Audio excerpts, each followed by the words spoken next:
field goal is good.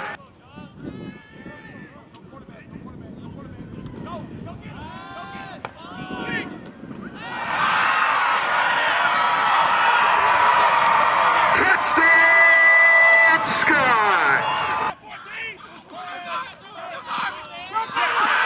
Touchdown, Scots!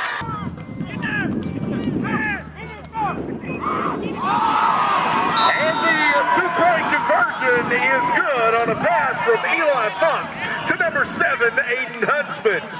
All right. Hey, Coach Douglas, welcome to the edition of Coach Douglas, the Luther College edition. Post-Luther College edition, yeah. And first morning with a truly cold Friday morning. Like, this is pretty chilly. I think we got 43 degrees this morning. Leaves are starting to come off the trees. It is definitely fall weather, definitely football weather. And unfortunately, it's got here at the end of the season. I mean, we've had some nice fall, don't get me wrong, but you know, I'm kind of used to that Midwest fall, and so this always comes a little bit later in the season. But yeah, it's amazing. We're to the end of the season. Never would have guessed it. It feels like just yesterday that it was 100 stinking degrees and we got run off the field because of the wet bulb and all that fun stuff. It was August, and then turn around and now it's November, and we're getting ready to wrap this thing up and put hopefully a great cap on our season. And yeah, really looking forward to getting on the grass one more time for the 2023 edition of Lion football. Well, Coach, it's been a great season. Successful as more so than I've seen in the past, but it's really been a great season. You know, talk about up to this point, what it's been like. It's really been fun. I mean, there's definitely been some trials. There's definitely been some adversity. There's definitely been long time just sitting in one spot, waiting to get to the next spot. But you know, this is one of those things that a lot of coaching friends, coaches that I've worked with, you know, just through the career have said, hey, you got to write a book with everything that's gone on in my career, and this will definitely be one of the chapters of every one of our road games being 10 hours plus, going to Western New York twice, going to Northern Iowa just last week. It's definitely been a unique challenge, a unique year. There's not a lot of coaches that can say they've had to create a schedule from scratch in the span of about 15 to 16 months and then have to replace 3 different schools on that schedule throughout. There's definitely been a lot of unique things to it, but I think that's what makes it fun. It's definitely a challenge. Definitely will wake me up at 1 a.m. in the morning sometimes and make me worry a little bit about what's next and how do we do this and how do we do that. But yeah, it's been a roller coaster, but it's been one, you know, people get on roller coasters for a reason, right? They get on for the excitement, they get on for the adrenaline. There's been plenty of it, and it's really gratifying, as we've mentioned several times during these interviews, these discussions, that we feel like programmatic-wise, we've turned the corner. We have guys that have been in our program with me now for 3, going on 4 years, that really can speak the language, can have a strong voice, authoritative voice, and want to, and are bought into it. And that it just, people, if you're not in it, you don't know it, what a difference that makes. It's going to be so sad, but also gratifying to be able to send 7 seniors out tomorrow for senior day. I will say, just always add this caveat, all of those guys have an opportunity to come back if they want to, because this is our last year with the COVID guys, but and some of them are definitely contemplating it, but some of them are definitely heading on to, you know, bigger and better things and what's next in their life. And so it'll be a sad day, but it'll be a gratifying day. It'll be a fun day, and hopefully our guys will play well. We've had a good week of practice. A little bit of a limited week of practice because of the weather last night, but really good week of practice to really cap this season out strong. Well, let's talk a little bit about Luther College last week, Coach. Absolutely. A 28-21 win, good victory. You were up 28-7 at one point in the game. Defense bend, but they didn't break. Yeah. And talk about how successful that was. Yeah, defense really gave us a ton of opportunities, whether it be, you know, causing a fumble on the very first drive. I mean, they create an onside opportunity. They take advantage of it. We didn't execute it as coached. Very disappointed there that we gave the ball right back at the very beginning of the game, and they proceeded to drive a short field down all the way to the 2 or 3 yard line and forced a fumble. And so defense gave us the ball back. And I told the offensive staff, I told the entire coaching staff, I don't know, definitely not here at Lyon, and it's been a while, but I don't know though I've ever taken the ball inside our own 20 and driven it down in the first series of the game. Definitely not at Lyon. And it's been maybe once or twice at the last place, but it's been a while. And so that was really gratifying to take that first snap, get ourselves out from the shadow of our own end zone, and then proceed to march it down for a 97 play drive, get a score, big score to get things capped off. It was not a game of stats, that's for sure. Partly some short fields because the defense gave us some opportunities with some takeaways, and we got a nice block on special teams on their punt that set up for a short field. So you're not going to rack up as many yards, but it was also a game where we knew we needed to grind some clock out. And so we were a little bit more deliberate with our offense. And so big plays became more of a factor. And sustaining drives became more of a factor. And so we were able to do that throughout the game offensively. Was really, really gratified we were able to do that because, that's been sometimes our bugaboo has been able to sustain drives, march 3-4 plays at a time, and we were able to do that. And sometimes it was marching 1 or 2 yards at a time, but then hit a good second or third down and be able to convert and stay on the field. And so I was really happy with that. Defense really played really, really well. We cut down our missed tackles tremendously. We fit gaps really well. They did get us on the perimeter a little bit. And then late in the game, we had, they had a nice drive, and then we kind of gave one up there a little bit late that made it a much closer game. But we really felt like we were in command of that game for the most part throughout. And they made it close. Kudos to Luther. They did a wonderful job there at the end. But guys came out victorious, and it was a fun game, really exciting, competitive on both sides. And I told the guys on Sunday when we met, or actually Monday when we met, you cannot replace playing hard. Like I felt like our guys played as hard as they've ever played since I've been here. Just physical, constant effort. I never felt like there was a play where we could have played harder. And looking back at the film, and you can't replace that. No, that's just, we always assume that, but I say it many times, there's playing hard, and there's playing hard with confidence, and there's a huge difference in that. And I felt like that was an epitome of 4 quarters where we played really, really hard with a lot of high confidence. Oh, most definitely, and kudos to the offensive line on those long, sustained drives that you had. These guys don't get mentioned too much. No, that's Jacob right. Four is on the line. Yep. Stephen Hill is on the line. That's right. We're talking about 2 solid players right there that hopefully will come back, but they're going to walk on senior day, That's of right. course. Yeah. You talk about some of the outstanding players that actually made the plays that you're talking about. Absolutely. In the entire offensive line, I felt like these last 2 to 3 games have been the best that they played this entire year for sure, and for some of those guys that have played multiple years, the best that they played individually their entire career. This was a challenging week, this last week against Luther, a challenging week for the offensive line because what Luther does defensively, a lot of movement. Guys are not just playing a gap. They're going to cross 2 gaps sometimes. They're going to cross 1 gap. They're going to loop around. And so that's really difficult on the offensive line. They did a nice job of picking those up. Zane Alls, he's redshirt freshman last year, redshirt sophomore this year. Doing a marvelous job, continuing to improve, get better every day. That's really our mantra around here is the 1% rule. Every day they're required to get 1% better in something. Zane's done an awesome job with that. Grayson Gibson at right guard, just right up the road from Highland High School. It's first-time starter as a freshman, game 1. Definitely has a ton of room to improve, both physically and technically. But again, we see those incremental improvements. He had a really, really nice game. Stephen Hill, has always been the bridesmaid, not the bride type of scenario. He's going to get ready to start his 10th game of the season consecutive, and really, other than some late sub-outs due to blowouts on one end or the other, he's been on the field the entire season, which is a a really big deal for him because the injury bug has really plagued him through most of his career. And so really excited to see him be able to do a 10th game here, but also had a great game Saturday. Of course, you mentioned Jake. Jake is kind of the straw that stirs the drink on the offensive line. He's the leader, he's the captain, he's the dude. And, if we lose him, we're going to miss him for sure, but he had an awesome game.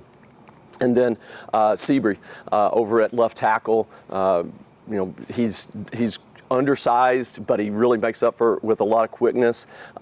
Had some illness. We were really concerned about his ability to be able to produce Saturday. Did a really nice job. Had a couple things early on we needed to fix. He got them fixed and had a really nice game as well.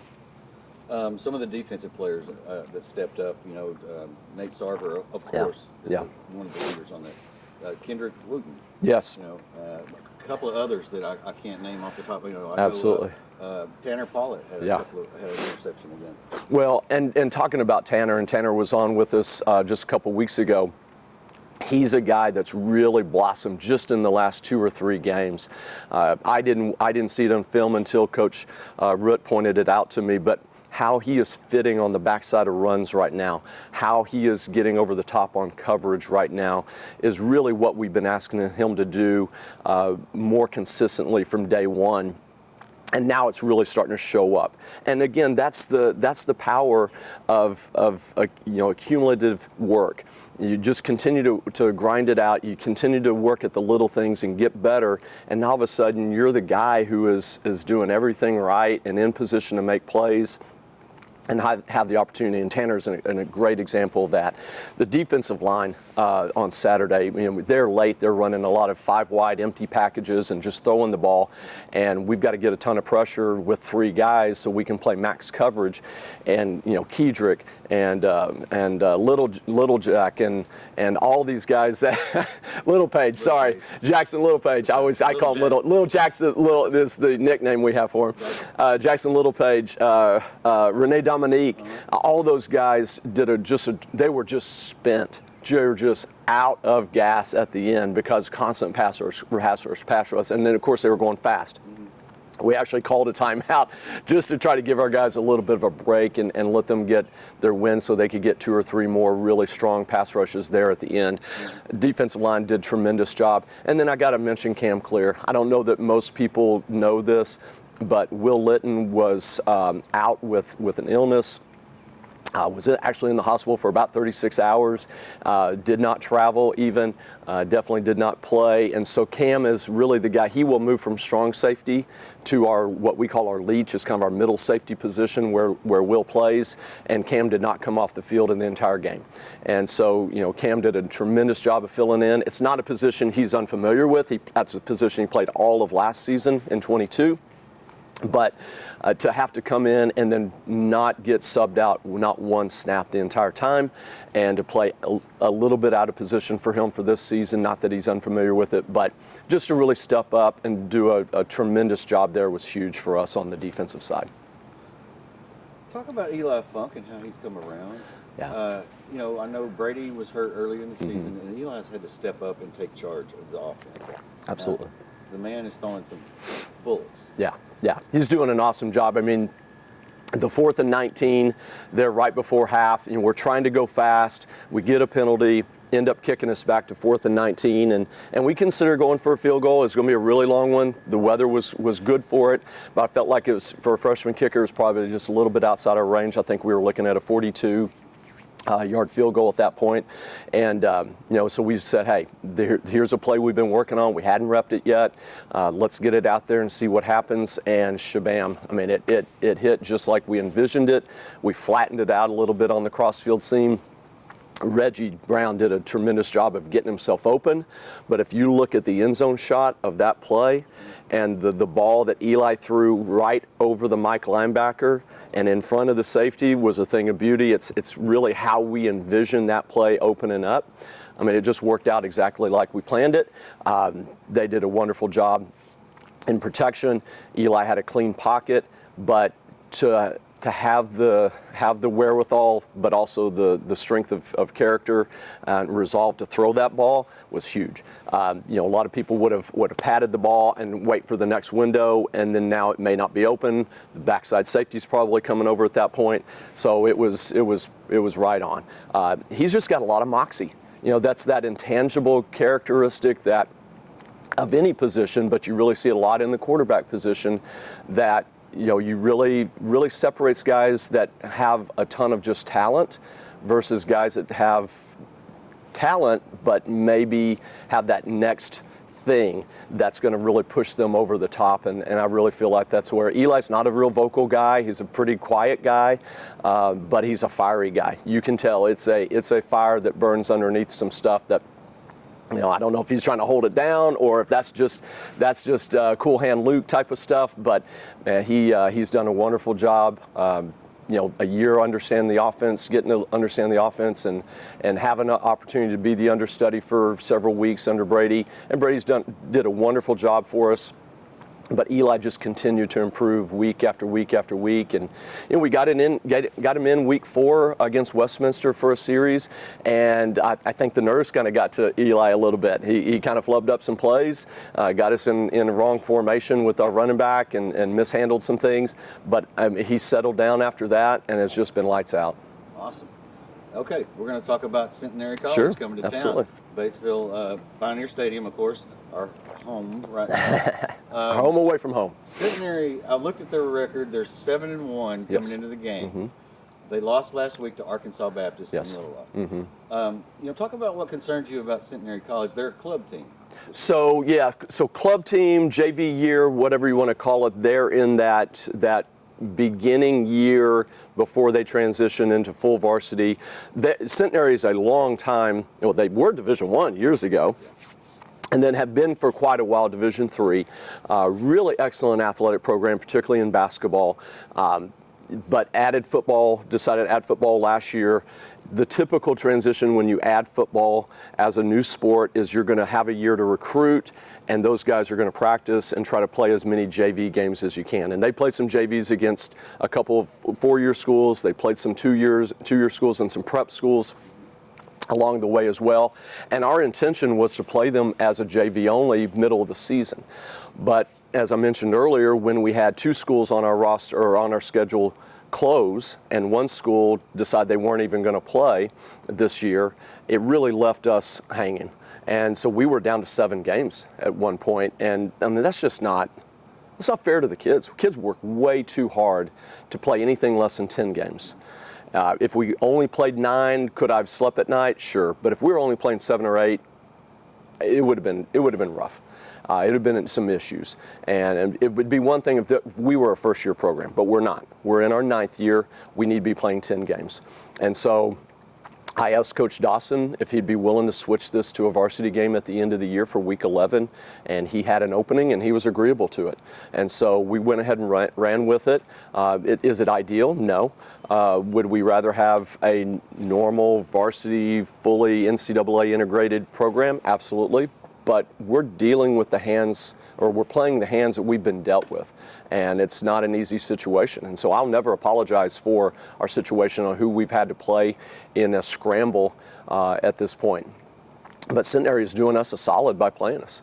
And so they're going to be traveling up here, and we'll have an opportunity to play. And they've got some talented guys now. I mean, they've got one of our former players from last year on our team that is a Shreveport guy.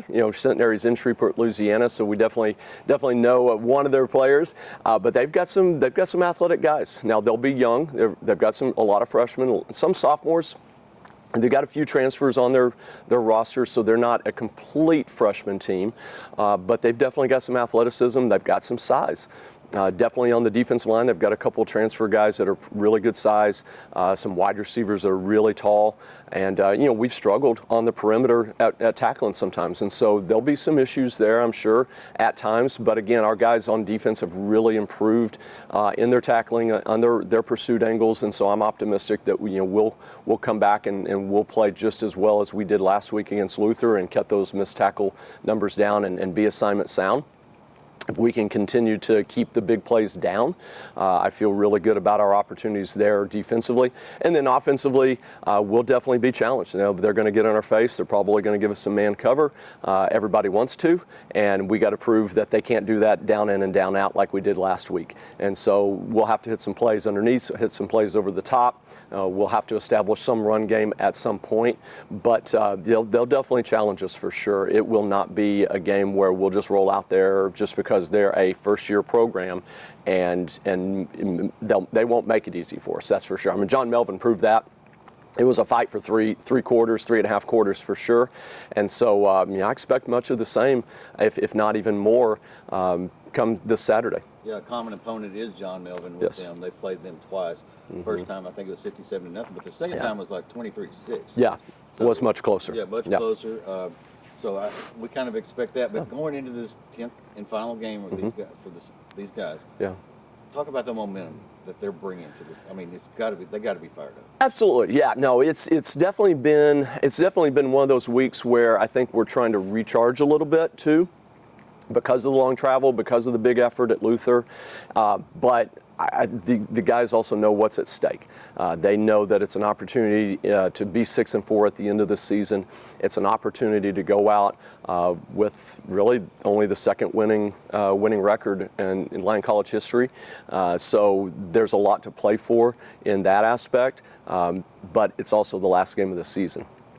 And you're always going to remember the last one way more than you remember all the other ones because of the emotions tied into it, and it just being the last. So there's a lot there. There's always a lot to play for, but there's even more because we've got those seniors, and because this is what we'll really capstone and remember for the next 9 months as we get ready for the 2024 season.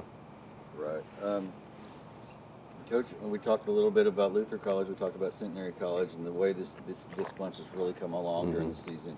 And you just mentioned this will be like the second season that for a winning record in Lang College history. That is awesome. Yeah. What else can we add to this? Absolutely. You know, it's the end of a season.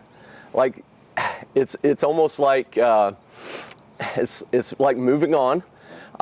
There's some sadness to it. You know, you worked so hard for many years, but also for many weeks and months leading into just the start of a season, and then continue to build from there.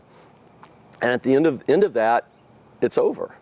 And a lot of work, you know, guys behind the camera right now that have recruited their tails off and worked hard at it and improved. And there's a lot of lessons that as coaches we'll learn and grow and get better and be able to take into our next opportunities here and elsewhere, because we got young coaches that eventually, hopefully not right away, but eventually in time will be at other places, and a lot of lessons that they'll be able to take from that. And then a lot of our guys on the team currently that will be coming back, and guys that will be leaving us, the lessons and the memories that they've had. There's a lot of great feelings I get in that, but there's also some sadness in that it's over, at least this section of it. Now we get to move on to what's next, and that's off season and training, and continue to build the relationships within our team between players and coaches and players. But it is the finale of the 2023 season, so there's a little bit of sadness in that for me. But I will say I am ready to be off the road for a few weeks, for sure. The travel is definitely worn a little bit, but I'm excited for Saturday, and not excited really at this point to get ready for 2024, but come Thanksgiving when we slice into that turkey, I'll definitely be thinking about what's next for 24. Awesome. We got a 2 p.m. kickoff at Pioneer Stadium tomorrow, which is Saturday. That's right. Everybody come out and watch this. This is going to be something to see. Yeah, absolutely. Last opportunity to see the Scots in action live. If you can't be here physically, and get on the website, check it out. And I will put in a plug. We're really starting to push now for our stadium project. The website is fabulous. I mean, you need to see some of the architect renderings we have. There's opportunities to support. We're getting over $75,000 just from our football side of things. The fundraising effort that we have, we're working on some corporate sponsorships as well. So we're really pushing hard to get to that number. It'll just be over a little bit over $1 million for for December before we roll into 2024 and start thinking about when we can break ground. Awesome. Anything else we want to add? No, we're good. 2 p.m. kickoff. 2 p.m. Saturday afternoon. Yeah, 2 p.m. Central, which is different. Our latest start so far this year. So don't sleep through it.